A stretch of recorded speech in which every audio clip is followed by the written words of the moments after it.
Hi అండి. సాంబార్ కోసం అయితే నేను ఈ కూరగాయలన్నీ రెడీ చేసి పెట్టాను. చింతపండు రసము, కూరగాయ ముక్కలు. ఓకేనండి, సాంబార్ స్టార్ట్ చేద్దాము. పోపు దించింది, పసుపు,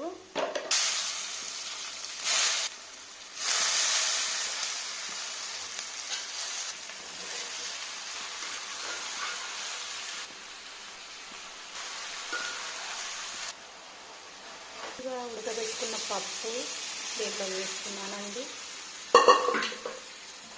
ఇది చింతపండు రసం, జీలకర్ర మెంతుల పొడి వేసానండి. 5 నిమిషాలు ఉడకబెట్టుకోవాలి సాంబారు. సాంబార్ అయితే రెడీ అయింది. లైక్ చేయండి, షేర్ చేయండి, సబ్స్క్రైబ్.